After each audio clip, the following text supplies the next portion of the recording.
الحمد للہ رب العالمین والصلاة والسلام علی سیدنا مولانا محمد خاتم النبیین وعلی آلہ واصحابہ اجمعین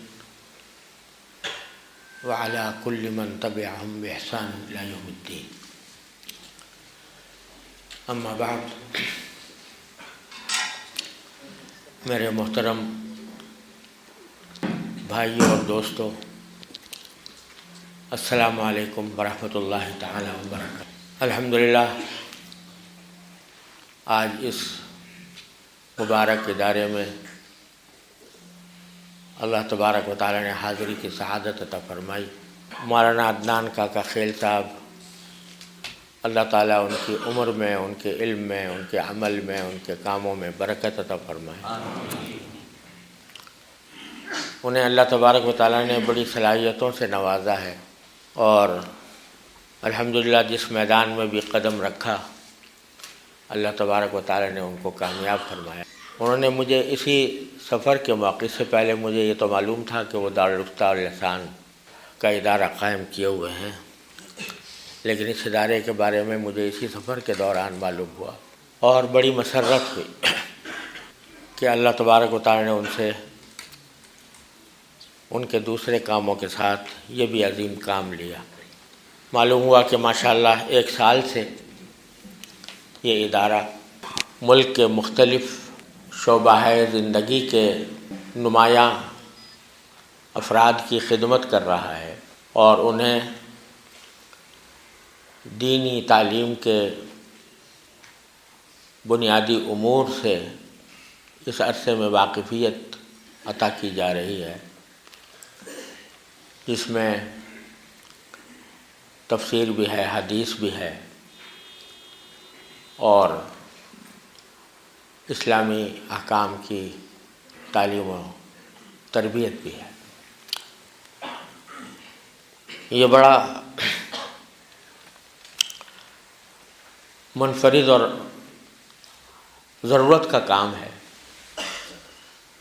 کیونکہ ہمارے حکومتی نظام میں اور مختلف شعبوں میں جو ادارے قائم ہیں ان میں خدمت انجام دینے والوں میں دین کی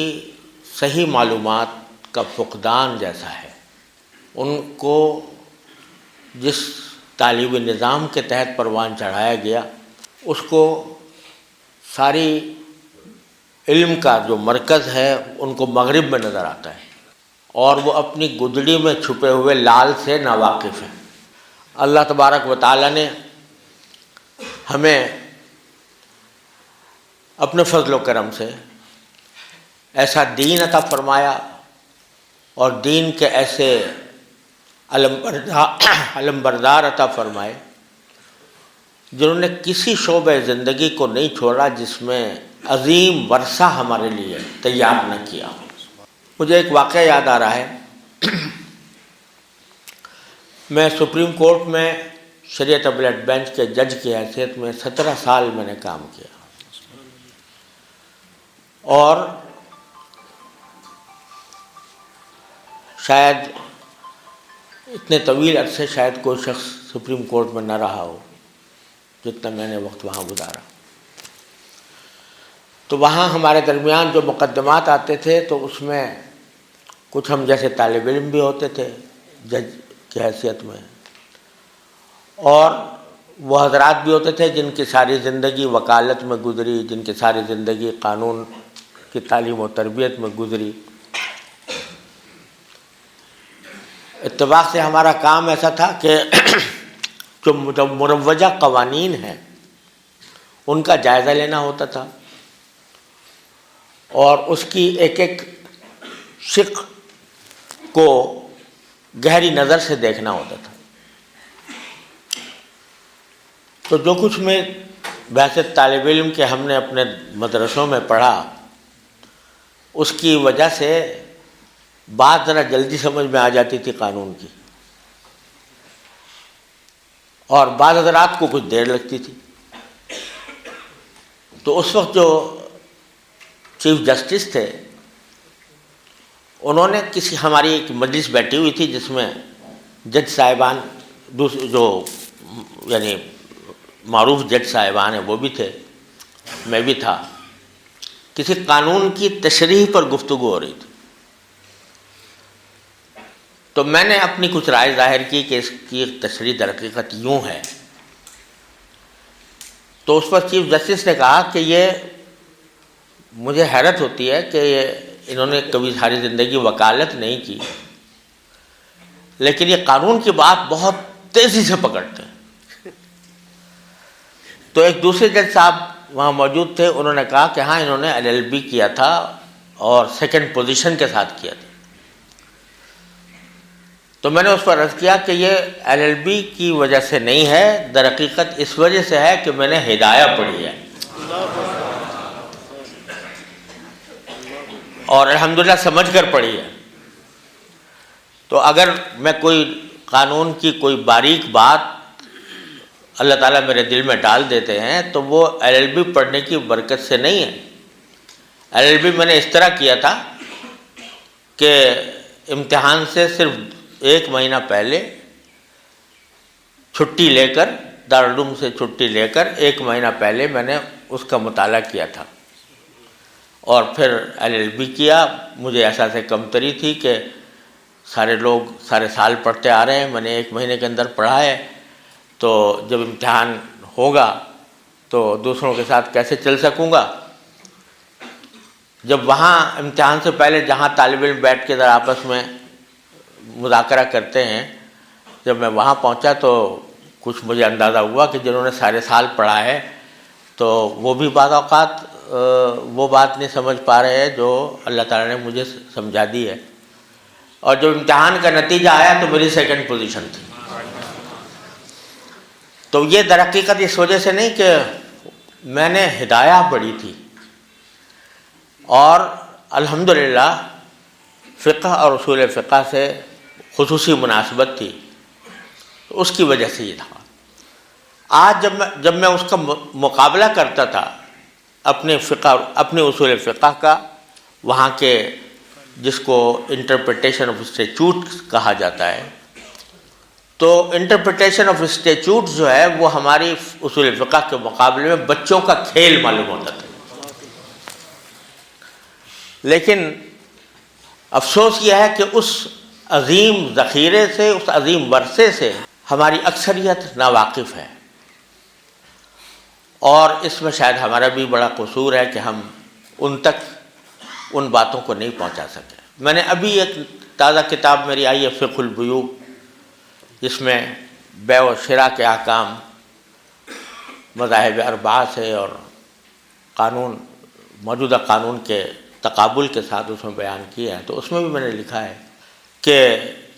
آج کے جتنی بڑی سے بڑی قانون کی کتابیں، کسی بھی مصنف نے اپنی طرف سے کوئی جزیہ بیان نہیں کیا قانون کا، بلکہ مختلف عدالتوں نے جو فیصلے دیے ہیں ان فیصلوں کے اقتباسات سے وہ شرح قانون کی شرح کرتے ہیں کہ فلاں عدالت نے اس قانون کی شرح میں یہ کہا، فلاں عدالت نے یہ کہا، فلاں عدالت نے یہ کہا۔ کوئی مصنف ایسا نہیں کرتا کہ اگر یوں ہوگا تو کس طرح ہوگا، پھر قانون کا تقاضا کیا ہوگا۔ تو لیکن ہمارے فقہائے کرام کی کتابیں آپ دیکھیں، اور خاص طور سے میں اس تصنیف کے دوران میں جس مطالعے سے زیادہ اور زیادہ گہرائی کے ساتھ مطالعہ کرنے کی نوبت آئی، تو عقل حیران ہوتی ہے کہ کس جامعیت کے ساتھ، کس دقت نظر کے ساتھ، اور ایسی ایسی جزیات سوچ سوچ کر کہ اگر یوں ہوگا تو اس کے کیا حکم ہوگا، اتنی تفصیل کے ساتھ ان حضرات نے بیان فرمائی ہے۔ اور مبسوط سرخسی، علامہ سرخسی رحمۃ اللہ علیہ کی مشہور کتاب ہے، 30 جلدوں میں انہوں نے اس طرح لکھوائی ہے کہ خود ان کو گرفتار کر لیا گیا تھا، اور اس زمانے میں گرفتار کرنے کے لیے جیل خانے سے بھی ہوتے تھے، لیکن جیل خانے کے علاوہ جو اور زیادہ شدید گرفتاری کسی کو کرنی ہو تو ایک اندھے کنویں میں اس کو پھینک دیا جاتا تھا۔ اندھے کنویں میں جس میں پانی نہیں ہے وہاں پر وہ قید ہوتا تھا۔ تو وہ اندھے کنویں میں جب پہنچ گئے تو اور کچھ کام کر نہیں سکتے تھے، تو اپنے شاگردوں سے کہا تھا کہ آپ میرے کنویں کے من کے اوپر آ جایا کریں اور میں آپ کو کچھ املا کرا دیا کروں گا۔ وہ املا کرایا، جبکہ کوئی کتاب، مآخذ کی کوئی کتاب ان کے پاس نہیں تھی، اور اس کو املا کرا کر لکھوایا۔ 30 جلدوں میں وہ کتاب چھپی ہوئی ہے۔ اور جب کسی کتاب کا خاتمہ ہوتا ہے تو اس کے آخر میں لکھتے ہیں کہ املاہ، اپنا نام لکھتے ہیں کہ میں نے یہ املا کرایا۔ وَهُوَ مَحْبُوسٌ فِي الْجُبِّ وَهُوَ مَحْبُوسٌ مَمْنُوعٌ مِنَ الْجُمَعِ وَالْجَمَاعَاتِ، یعنی کتاب الصلاۃ کے احکام لکھ رہے ہیں مثلا، اور جمعہ کے احکام لکھ رہے ہیں، عید کے احکام لکھ رہے ہیں۔ جب ختم کرتے ہیں تو کہتے ہیں کہ ایک ایسے شخص نے اس کو املا کرایا ہے جو خود جمعہ اور جماعت میں حاضر نہیں ہو سکتا۔ پوری مبسوط سرخسی 30 جلدوں میں۔ آج ماخذ ہے فقہ حنفی کا زبردست ماخذ، اسی زمانے میں انہوں نے شرح السیر الکبیر لکھی ہے، اسی زمانے میں اصول السرخسی لکھی ہے، اور عقل حیران ہوتی ہے کہ کس جامعیت کے ساتھ، کس دقت نظر کے ساتھ انہوں نے جزیات جمع کیے۔ تو اللہ تبارک و تعالیٰ نے ہمیں اپنے فضل و کرم سے ایسا ورثہ عطا فرمایا ہے ہر علم و فن میں۔ یہ تو میں نے آپ کو فقہ کی مثال دی ہے، لیکن ہر علم و فن میں، یہاں تک کہ جن کو دنیاوی علوم و فنون کہا جاتا ہے، حساب اور ریاضی، یہ ہم نے تو، میں تو مشکل سے اعشاریہ اور قصور تک پڑھا ہوا تھا حساب، لیکن جب ہمارے استاد تھے، اللہ تعالیٰ ان کے درجات بلند فرمائے، ہمارے مفتی رشید احمد صاحب لدھیانوی رحمۃ اللہ علیہ، تو انہوں نے یہ فرمایا کہ بھئی میں تمہیں حساب اور پڑھانا چاہتا ہوں۔ تو ایک کتاب انہوں نے ہمارے لیے مقرر فرمائی جس کا نام خلاصۃ الحساب تھا، اور پھر اس کے ذریعے حساب پڑھایا۔ تو اس وقت پتہ چلا کہ ہمارے علماء کرام نے حساب میں کتنا زبردست علم ہمیں عطا فرمایا۔ وہ ہمیں حساب کے ساتھ ساتھ اس کا عملی، جس کو آج کل پریکٹیکل کہا جاتا ہے، وہ کام کرایا کرتے تھے۔ انہوں نے جو آلات ہمارے اسلاف نے ایجاد کیے تھے حسابات کے لیے، وہ کہتے تھے، اس میں ہمیں انہوں نے طریقہ سکھایا کہ زمین سے لے کر چاند تک پیمائش کرنے کا کیا طریقہ ہے، کتنے فٹ ہے، کتنے گز ہے۔ تو وہ اس کا ایک خاص طریقہ تھا اور بالکل ایکوریٹ۔ اس کا تجربہ کر کے انہوں نے بتایا، دیکھو یہ وہ اس زمانے کا تیار کیا ہوا آلہ تھا، یہ آج کے آلات نہیں تھے، اس زمانے کا تیار کیا آلات کے، دیکھو اس کا تجربہ کر کے دیکھ لو کہ یہاں اس کو رکھو، اور اس کا خاص طریقہ تھا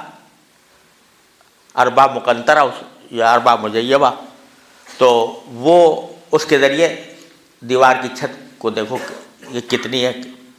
تو بالکل ایگزیکٹ پیمائش اس کے ذریعے ہو جاتی تھی۔ تو کہتے ہیں کہ اسی کے ذریعے اگر تم چاند تک پہنچنے کی پیمائش کرنا چاہو تو اسی اصول کو لے کر تم چاند تک کی پیمائش بھی کر سکتے ہو۔ انہی مفتی رشید احمد صاحب رحمۃ اللہ علیہ کی بات ہے کہ انہوں نے یہ فرماتے تھے کہ قبلہ جو ہے وہ جنوب سے وہ 2.5 ڈگری ہٹا ہوا ہے، جنوب کی طرف، مغرب سے جنوب کی طرف 2.5 ڈگری ہٹا ہوا ہے۔ مجھے ذرا ایگزیکٹ ان کا یاد نہیں رہا، لیکن شاید 2.5 ڈگری کی بات۔ ایک جہاز کے کیپٹن آ گئے، انہوں نے کہا کہ نہیں 2.5 ڈگری نہیں ہے، 2 ڈگری ہے یا کچھ، اس کے کچھ فرق تھا ان کے کہنے میں اور ان کے کہنے میں، مجھے وہ ایگزیکٹ فگر یاد نہیں رہی، میرے سامنے کی بات ہے۔ تو مفتی صاحب نے کہا کہ نہیں یہ غلط ہے، اور جو فرما رہے تھے اسی کے اوپر اصرار کیا۔ انہوں نے کہا حضرت میں تو جہاز اڑا کے لے جاتا ہوں روزانہ اسی ڈگری کے اوپر، جہاز آپ کہہ رہے ہیں کہ کہ یہ فلاں ڈگری ہے، اور میں جس ڈگری پر جہاز اڑانے کے لیے کہہ رہا ہوں تو اس ڈگری پر تو میں جہاز اڑا کر لے کے جاتا ہوں، آپ یہاں بیٹھ کر کیسے اس کی تردید کر سکتے ہیں؟ تو مفتی صاحب نے کہا آپ اس ڈگری پر کبھی نہیں لے جا سکتے جہاز کو، اس ڈگری پر کبھی نہیں لے جا سکتے۔ اس نے کہا صاحب میں روزانہ لے جاتا ہوں، آپ کہتے ہیں لے جا نہیں سکتے۔ تو مفتی صاحب نے فرمایا کہ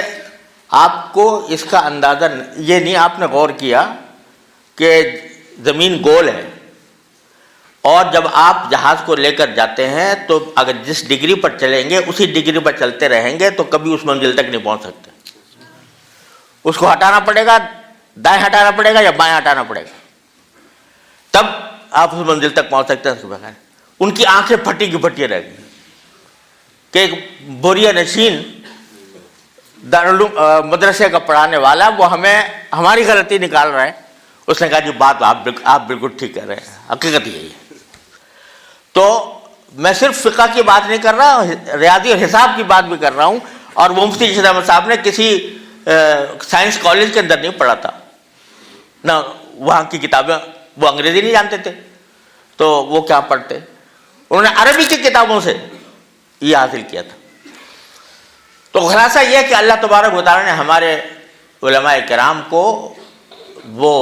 ورثہ، ان کے ذریعے ہمیں وہ ورثہ عطا فرمایا۔ لیکن میں جو لفظ استعمال کر رہا ہوں کہ اپنی گدڑی میں چھپے ہوئے لال سے ہم واقف نہیں۔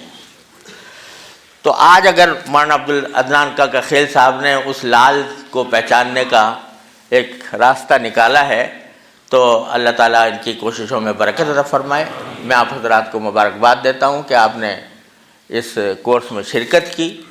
اور اللہ تعالیٰ کے فضل و کرم سال پورا ہو گیا، پورا سال الحمدللہ اس میں پورا ہوا۔ دوسرے سال کے 175 لوگ بھی بیٹھے ہوئے سیکنڈ بیچ، ماشاءاللہ، اور دوسرے سال کے بھی جو حضرات شروع کرنے والے ہیں وہ بھی موجود ہیں۔ تو اللہ تبارک و تعالیٰ سے میں دل سے دعا کرتا ہوں کہ اس کوشش کو بارآور فرمائے، اور آپ حضرات کو اپنے ورثہ، اپنے اسلاف کے ورثے سے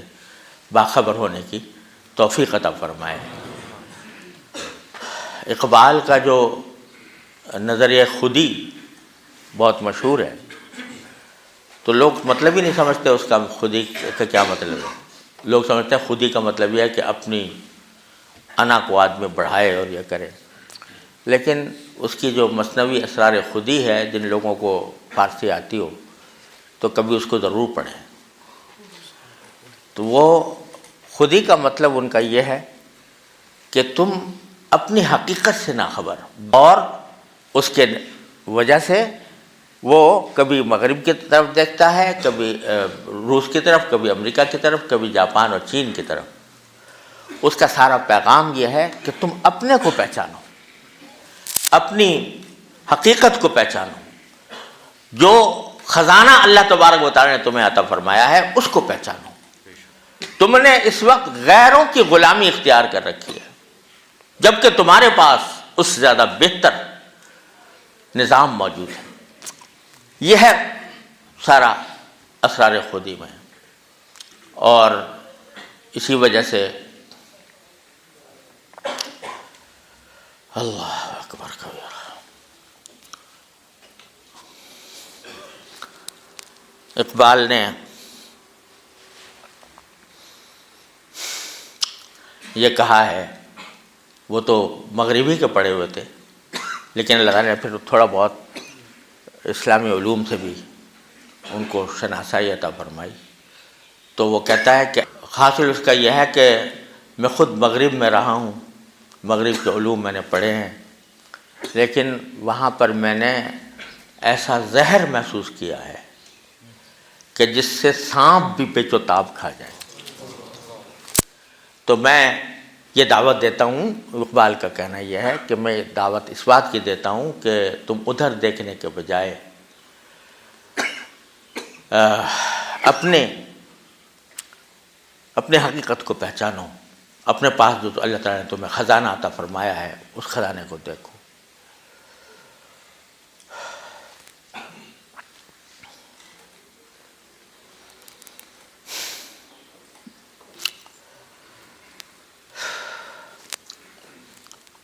اب حافظہ بھی ہمارا رخصت ہو رہا ہے،